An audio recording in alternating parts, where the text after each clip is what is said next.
Hi, we're here with Wendy-Day. She's a Ted Cruz delegate from Michigan, and you were on the floor today, and it looks like things got mixed up a little bit. Can you tell us what happened? Yeah, things did get mixed up a little bit, actually. It was quite dramatic on the floor. I was in the middle by Utah, so where Mike Lee was, and it was, I think it really was, a lot of people don't know what happened, like the way that this all works. And for me, this is my first convention, and I'm a delegate, and trying to figure out what the role of the delegate is and how that all works. So what happened on the floor was they passed rules on Thursday night that actually transferred more power back to the RNC than they'd already had. And there are a lot of us who have grave concerns about that because it affects not only this convention, but going forward as well. So we knew we may not have the votes to be able to overturn those rules, but we wanted to be able to have a roll call to be able to have our voices heard. That's how we went into it.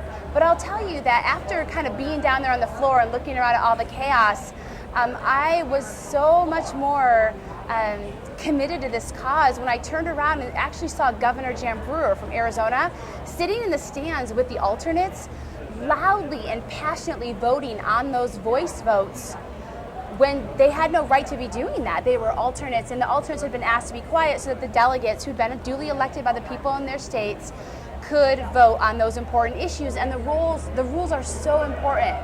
So we're asking for a simple roll call vote so that people can have their voices heard about how they feel about that transfer of power back to the RNC, the Central Committee.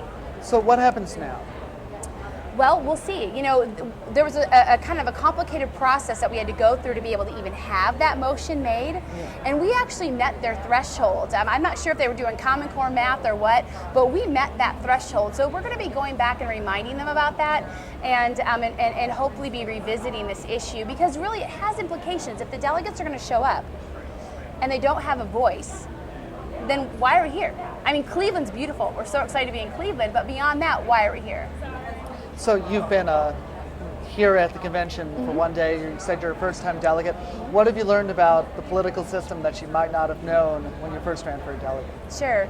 You know, I think, like I said, I think to me, you know, it's almost inconvenient being a Republican, and here's why. Republicans are very independent thinkers. Like we want to question things, and we want to critically think about everything, and it takes us a long time to come together. It has to be like a thoughtful, you know, purposeful process. And that makes it look a little messy, but I told someone earlier, look, liberty's messy, right? Liberty is messy and dangerous and risky, but that's what makes it great. So I've learned kind of the inside baseball, how it works, and I walk away with some serious questions about the idea of a convention and the idea of delegates and the amount of educating we have to do on how this process fits in with the primary process in terms of checks and balances. Great. Wendy, thank you so much. You're welcome. It's been great to be here. Great to be here.